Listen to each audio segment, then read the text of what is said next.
have no fear. The I Am Rapaport Stereo Podcast is here. Biggity boom. Have no fear. The I Am Rapaport Stereo Podcast is in the place to be. Welcome to the Iron Dome of Disruption. Welcome to the Ziggity Zone of Disruption. My name is Michael Rapaport, a.k.a. the Inflamed Ashkenazi, a.k.a. the Sultan of Sniff, a.k.a. the Raging Bullshitter. And we're now rocking with the very, very best, the I Am Rapaport Stereo Podcast, coming live and direct. We are in May of 2025, if you could believe that. We are almost at the halfway point of May of 2025, okay? 1 week down. Hope everybody's feeling real good. Hope everybody's feeling real safe. Hope everybody is feeling super duper sane. I Am Rapaport Stereo Podcast. Tell a friend to tell a friend about the I Am Rapaport Stereo Podcast, and subscribe, rate, review. Subscribe, rate, review, and ask a question. Leave a comment. If you're only listening to the I Am Rapaport Stereo Podcast, why? You could watch and listen. Listen and watch at my YouTube page at Michael Rapaport, at Michael Rapaport. And if you are watching me on YouTube, you got any questions? You got any comments? Things you like, things you do not like? Let me know. So much to discuss. This is a great, great time of year for sports fans, particularly NBA fans, even WNBA fans, college basketball, female fans. I was watching this documentary on ESPN. It's like a four-part documentary covering last season in the women's NCAA basketball world. And I never ever thought I would sit here or even sit down and watch something regarding women's basketball, yet here we are. But I really enjoy that little documentary that they got on there. What is it called? It is called Full Court Press. Full Court Press on ESPN. And these girls are fun, man. I was talking to Frank Isola and Brian Scalabrine about what I like about this documentary, what I like about the women and the girls on this documentary. They're young girls, 18, 19, 20, 21. Call them women. Be respectful. Young ladies. They're so themselves, which is really something that I like. Watching Flage and the other girls that they covered, they're just themselves.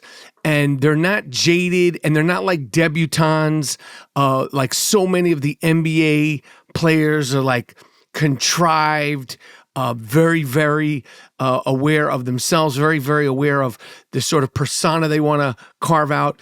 And I was discussing that in relation to the Celtic City documentary on HBO, which again, I think is very, very good, whether you like the Celtics or not. And we're going to get into how much I can't stand the Celtics. And the Knicks and the Celtics are duking it out in the second round right now. But one of the things that's great about the documentary Celtic City, where they talk about Robert Parrish, Kevin McHale, Larry Bird, the Danny Ainge, the Paul Pierce, the Len Bias, the Kevin Garnett, the Ray Allen, the every single thing that has to do with the Celtics, they cover it. But whether you liked Larry Bird, McHale, and the Celtics or not, you didn't know much about them. You thought you had an idea of what they were like, and you thought you understood what kind of people they were and what the dynamic was of the team, but there wasn't access to them the way there's access to players now. So it makes it interesting, whether you're a Celtics fan or not, to sort of uncover these iconic teams, because those teams were iconic with so many iconic players. And Robert Parrish in particular, you didn't know anything about him, but you really get a sense of Robert Parrish and what he meant to that team and the dynamic of the team. And it's just very good. The Celtic City thing is very good. And so is the little documentary on ESPN, the 4-part documentary about the women NCAA girls. It covers 4 girls. But the aforementioned, it's a lot of Boston stuff we're going to talk about today, because Bill Belichick, I don't know how I haven't really deep dived into your sick Bill Belichick, leader of men, Bill Belichick, you know what? I'm going to start with Bill Belichick, leader of men, Super Bowl champion, arguably the greatest coach in NFL history. Were you? Were you the greatest coach in NFL history? Like, what the fuck is your deal, Bill Belichick? What is your story, man? Man, I mean, talk about tarnishing your image. Bill Belichick, I never liked you. I never liked the way you presented yourself. I never liked your humbly, like, oh, well, Joe, I'm just here, and I'm just answering the question. I actually got in trouble years ago. I was on ESPN. I was doing something on ESPN, old ESPN, in Connecticut, at the ESPN studio, that show. I was co-hosting with Jamel Hill, and I referred to Bill Belichick as a retard. I said, he's up there with his retard. We could probably got to bleep that. Because he can't say that word. And this is before that word became even more taboo than it is now, although they're saying that the word is back. I don't want no problem. I got enough problems. I don't need to go down with the R word ship. But I said, I can't stand Bill Belichick and his whole routine and his mumbly, and I'm just here, and I'm so complicated, and I'm so involved with my football and my football thoughts and ideas and my football schemes and plans and all that stuff. I'm just a football guy. So the press, it freaks me out. I'm going to answer the questions, and I don't know, and I have to talk to Tom, and we're just going to go out there. And I thought it was then Bill Belichick, and I feel like it's even more now. And this is coming off a season where I softened no Bruno. I softened no Diddy for Bill Belichick, watching him with Eli and Peyton Manning, watching him on Inside the NFL. I was like, I could get behind this Bill Belichick. I love how much he loved football. I love when he talks about football, but his persona as a coach while he was coaching New England Patriots, this guy I don't like. I think he's hiding something, and you're only as sick as your secrets, Bill Belichick. You're only as sick as your secrets, you sick, old, nasty. What's your story, man? Unless you've been hiding under a football rock for the past few weeks, everybody has seen Bill Belichick, who's on a book tour for his book, where he doesn't talk about Aaron Hernandez. He doesn't talk about Deflategate, doesn't really talk about Robert Kraft, doesn't talk about any of the controversial, fun things that we, the fans, want to know. He just talks about football, just talk about football. Well, you know what, Bill Belichick? If you're not going to talk about Aaron Hernandez, you're not going to talk about Deflategate, you're not going to talk about Spygate, you're not going to talk about any of the things that we want to talk about that are a part of your legacy, whether you like it or not, Bill Belichick. Deflategate, Spygate, the owner, Robert Kraft, who's a rub and tug guy. You're not going to talk about anything about that. Yet you're going to show up to do press. Bill Belichick, you're going to show up to do press for your book tour with your 24-year-old girlfriend. Now listen, I get it. Bill Belichick, he's 74. This is as old as time. Older men, successful. You always want to get your hands on a younger woman. That's just the way it is. Now, the fact that it's a woman who's 50 years, you can't get somebody in your 30s. Like 34, 30. You got a 24-year-old who Bill Belichick allegedly met this woman when she was 20 on a plane. So you were sniffing around this 20-year-old, and for those of you who don't know, Bill Belichick was married for 40 years. Great. He's got 3 kids, 40 years, 3 kids, fantastic. Then he was in another relationship for 16 years. And then somehow, some way, Jordan got her hands on old man Bill Belichick, and she is turning him out. This young girl, Jordan, is turning Bill Belichick out, leader of men. The guy who, was too grumpy to speak to the press. The guy that was too curmudgeony to give interviews, whether they won or lost games. And he was just too complicated. And he was too much of a mystery guy. He was too much of a football mind to speak to the press. Is now on social media, on IG, on the gram. Bill Belichick is on the gram with his 24-year-old girl. She's dressed up like a mermaid. They're doing poses. They're lovey-dovey. They're kissy-wissy. But you couldn't talk to the press all those years when you were winning chip after chip after chip. Yet you're like everybody else on social media now with your young 24-year-old girl. Bill Belichick, you're a sick fuck. You're 50 years older than this girl. And some people say, Mike Rapp, if you were 74 and you get your hands on some a 24-year-old girl, if you get your hands on a 24-year-old girl, you would do it too. I'm not saying I wouldn't, but hold your head, Bill Belichick. How do you let this is a stranger, pretty much a stranger, come into your life and just turn you all out upside down? I think I have an idea of what she's doing to him. I think I have a pretty good idea of what Bill Belichick is into and what Jordan is doing to him. And Jordan apparently is from a very a fun-loving, free, open family. Her mother allegedly owns a sex shop. And I think that Jordan brings home toy after toy and scrub after scrub and lotion and lube after lube. And I think her and old man Belichick are having a good old time. And you know what? Do your thing. It would be fine if you were retired. But Bill Belichick is now the head coach of a college football team. UNC. And we haven't seen it yet. He is, again, supposed to be the leader of men. But how can you be the leader of men when you're getting led around by a 24-year-old chippy? She's showing up at his interviews. She's starting the interviews. She's interrupting the interviews. This CBS interview that he gave the other day for his book tour, for the book where he doesn't talk about Aaron Hernandez, Spygate, Deflategate, or any of the gates that he was involved with. She was on the sidelines, we're not going to talk about this. We're going to stop the interview. We're not going to do this. Yo, you're supposed to be the leader of men, man. You can't control the interview yourself, Bill Belichick. You got what's happened to you, man? And she's not only doing his personal life and his persona. Bill Belichick was at a spring practice, and the girl was on the sidelines talking to coaches and adjusting his pants.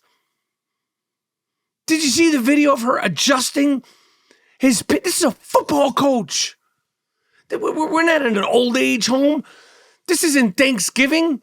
We're not home for the holidays. You don't need to be adjusting his pants. This is supposed to be a football coach, the greatest football coach of all time. You got a 24-year-old chippy fixing you up on the sidelines during football practice? What the fuck happened to you, Bill Belichick? What happened to you, man? I'm telling you, I have a pretty good idea that this girl is turning him out. Turning him out real nice and real proper with lubes, lotions. I think she's pinging, progging, and pegging this guy. And he likes it. And he's like, fuck it, I'm 74. I'm going to let my freak flag fly. Forget these championship banners. I'm letting my freak flag fly all over the place. But I have a feeling this is not going to end well, and I have a feeling it's not going to go well when you're trying to be the head coach of a college football team. It's way out there. And I know that Tom Brady, Julian Edelman, and all the players that Bill Belichick coach, I know they're probably like, this fucking guy. I know they're seeing a side of Bill Belichick that they never got to see. He was, tough and rough and gruff, and now you're letting some 24-year-old chippy control your life. I know Julian Edelman and Tom Brady are like, what the fuck is going on out here. But Bill Belichick, I see you. I see you, my man. I see you. Get control of your life, man. What else is going on? Draymond Green, who's got his podcast. I mean, podcasts these days are like, they're like assholes. Everybody has one. They're not even like opinions. Podcasts are like assholes. Every single person has one. Draymond's podcast is good. Draymond's great. The 2025 Hustle Player of the Year. We got to congratulate Draymond Green. He won the 2025 NBA Hustle Player of the Year. Not Defensive Player of the Year, but he did win the NBA Hustle Player of the Year after the Golden State Warriors beat, it wasn't easy, but they beat the Houston Rockets in a game, seven games. It took everything to beat them. They were tough. They were long, no Bruno. And they're a team that's got a lot going for them in the future. Of course, Draymond Green did a podcast, and he talked about Dillon Brooks. Dillon Brooks apparently, allegedly, after the Warriors beat the Rockets, Dillon Brooks didn't shake hands with any of the Warrior players.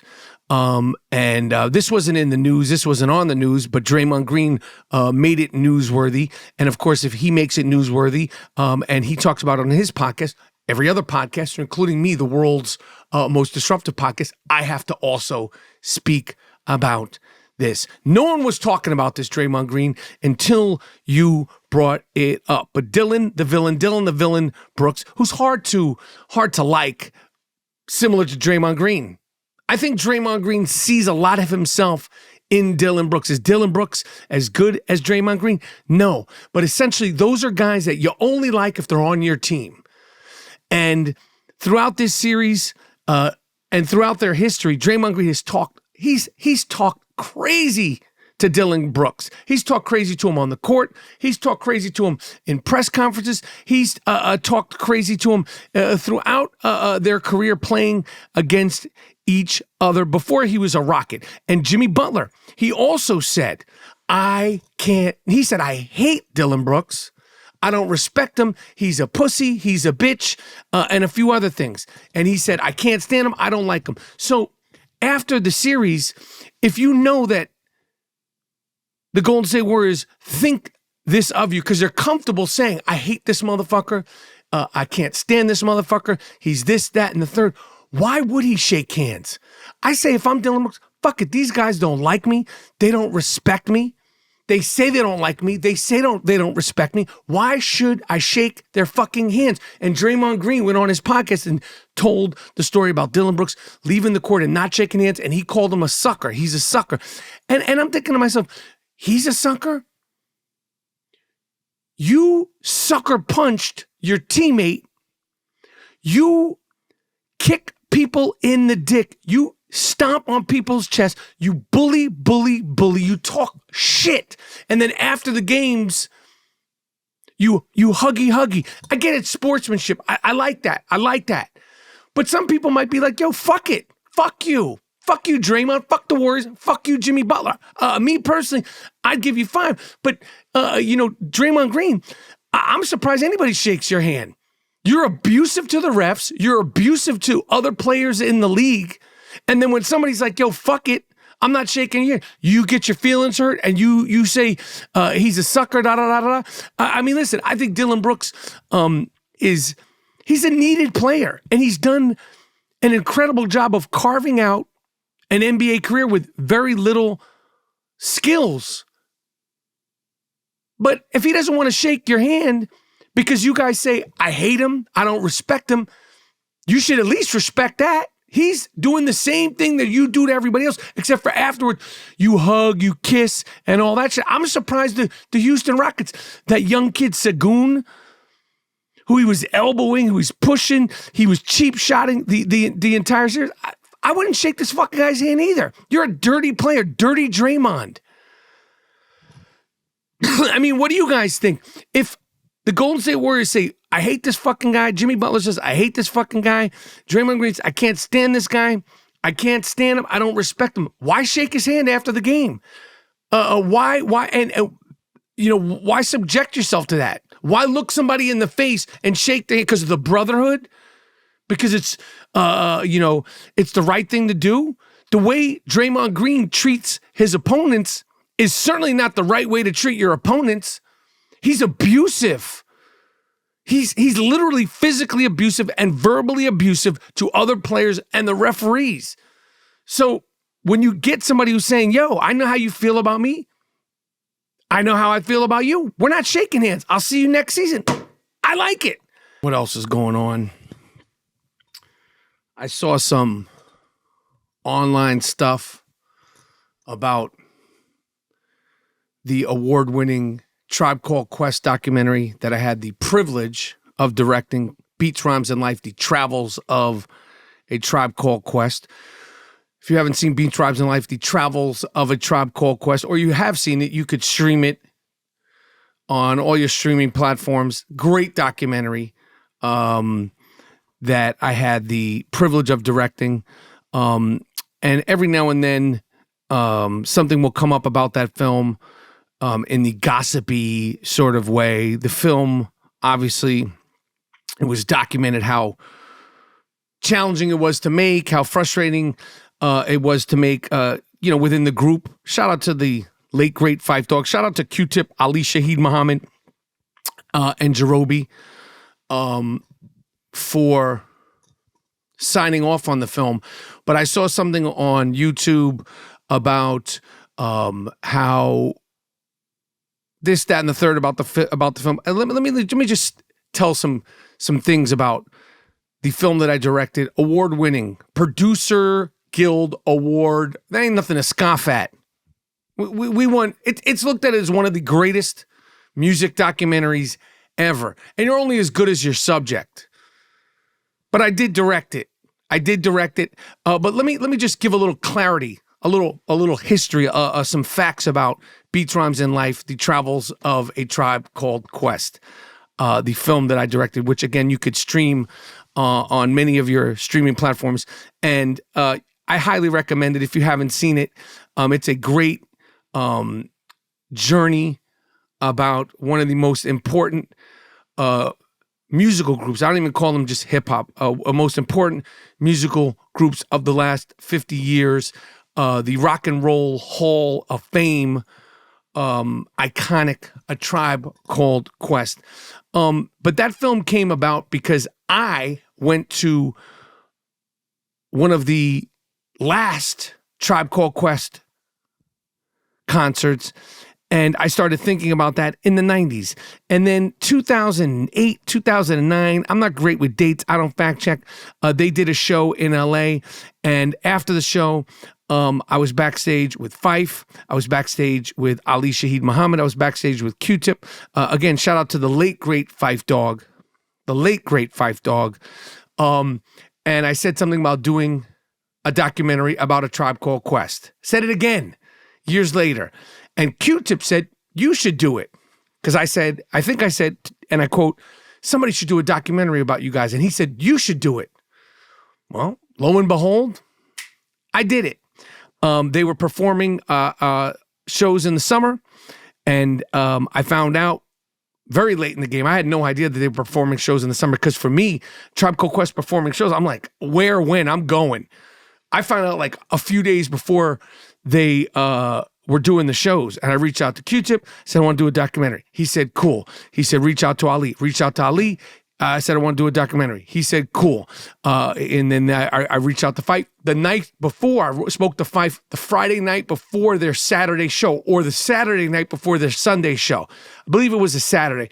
Can't remember, a long time ago. And that was the first time I spoke to Fife, and he said, let's do it. Went and bought cameras, bought equipment with my own money. Bought cameras, bought equipment with my own money. Got together a crew to shoot that concert at Rock the Bells in California. I can't remember the name of the venue. And 3 years later, we finally were able to finish the film. When I started doing Beat Drums in Life, A Tribe Called Quest, I thought it was going to be sort of a retrospective about the group coming back together and cover all the songs and all the fun and all the history of the group. And the film has a lot of that, but it also got into a deeper, more serious storyline of the group's brotherhood. And brotherhood and relationships, especially between guys, it's not always perfect. Even though Tribe represented peace, love, and unity, they're human beings. They're human beings. And it started to get into, the sort of the friction at times within the group. And I didn't know anything about the friction at times within the group, but again, they are human. And it started to cover that. And then, of course, the surprise that I knew nothing about. I knew Fife was diabetic, but I had no idea that it was as serious as it turned out. Obviously, diabetes was the main thing that wound up taking his life way too young. Again, may his memory be a blessing, Fife dog, Malik Taylor. But we covered that. We covered the kidney transplant that his wife gave him, and it made for a great, compelling, emotional, special documentary film, Beat Rhymes in Life, A Travels of a Tribe Called Quest. But along the way, there was pushing, there was pulling, there was friction within the group. Fife liked this, Q-Tip didn't like this, Q-Tip liked this, Fife didn't like this, Ali Shaheed Muhammad liked this, he didn't like this. And I'm sort of making this film trying to appease these three guys along with Jerobi, and each one of them has a point of view of their story that I'm trying to tell as respectfully and as honestly as possible. But each one of them has opinions. Don't put that in there. Put too much of this. Why you put that in there? Add this. Did he say this? Did he say that? And I'm becoming like this almost like therapist while I'm making the film. And this is par for the course. There's plenty of other documentary filmmakers, especially musical documentaries, that have gone through this and talked about it. But when you're going through it and you're talking about it, especially that was the first film that I had ever made, you're like, oh shit. But inevitably, the film turned out great. But I want to explain a couple of things about how the film got made. Number one, I put my money, over $100,000. I put my own money, over $100,000 into the start of making Beat Rhymes in Life, Beat Rhymes in Life, The Travels of a Tribe Called Quest. I'll say it one more time. I put my own money, over $100,000 into that film. To this day, I haven't made any of it back, 0.0. And I could give a shit. I'm so proud of that film. I'm so happy we got it made. But I put my money where my mouth is. I bought the cameras. I hired the editor. I hired the producers. I'm paying them all at first. Fortunately, I got with some other partners later, and they put their money where their mouth is into making Beat Rhymes in Life, Travels of a Tribe Called Quest. When we started the film, like I said, it started very organically. Yo, I want to do a doc. The group said, cool. Next thing I know, I'm buying a camera. I'm shooting. And as we go along and they're starting to see footage and they're starting to see scenes, the group is starting to, they're having their problems. They're kicking ass. They're having their problems. They're having their problems. They're kicking ass. They like the film. They hate the film. Fife loves the film. Fife hates the film. Q-Tip loves the film. Q-Tip hates the film. And so forth and so on. Ali Shaheed Muhammad, same thing. But while we were making the film, they said, we want to be producers of the film. And I'm thinking to myself, but you guys aren't producing the film. And we had this discussion back and forth, and they got lawyers, and they're like, well, if we're not producers of the film, we're going to shut it down. All right, fuck it. You guys could be producers of the film. Even though you're not producing it, in a lot of ways, you're unproducing it because, they're not being helpful. Then they are being helpful. Then they're not being helpful. Then they are being helpful. But producers are supposed to be all in. They want to be producers. Okay, cool. Finally, maybe you guys will be totally helpful. We give them producer credits. It's either producer credits or executive producer credits. Obviously, giving me the blessing to do the film, in a way they're producers of the film, but that's not how we started. A year and a half into the A year and a half into production, they say they want to be producers. Finally, we say, fine, you could be producers. This is when, again, I had put up my money. At this point, I got partners. They put up their own money. And we're all doing this because we love Tribe Called Quest. This is true blue, independent filmmaking. We're haggling, we're hassling. And along with the fact that they want to be producers of the film, although at times I felt like they were unproducing the film, they say, we want final cut approval. The group wants final cut approval of the movie, which is sacrilegious as a filmmaker. It's also sacrilegious. Now we're talking 2 years, maybe 2+ years into the making of A Tribe Called Quest documentary, Beats, Rhymes, and Life. They say, we want final cut approval. And I'm thinking, what kind of an independent filmmaker am I? I grew up, around Sundance. I grew up loving, John Cassavetes. I grew up loving Martin Scorsese. I grew up going to the Sundance Film Festival. That's where my first film, Zebrahead, showed. And it's all about, the vision. And you can never give up, your vision. You never want to compromise your vision. And if I give up final cut approval to A Tribe Called Quest and they don't get along, what kind of a fucking filmmaker am I? But again, wound up giving them final cut approval, which essentially means they, as individuals and as a group, have to sign off on the final picture, the final product, Beats, Rhymes, and Life, A Tribe Called Quest. Beats, Rhymes, and Life, The Travels of A Tribe Called Quest. I don't think anyone has ever said that or admitted that, but I gave them final cut approval. And it wasn't easy to get them to sign off because I gave them a cut and they were like, I don't like that. And then Fife would be like, I do like that. And then Q-Tip would be like, I don't like that. And Ali would be like, I like that. And then I would be like, well, Fife said this, Q-Tip said this, Jerobi said this. And I'm trying to appease and make everybody happy that I can tell the best story from my point of view about their life. And finally, after hemming and hogging and fuck yous and you're this and you're that and fuck yous, everybody's fuck you,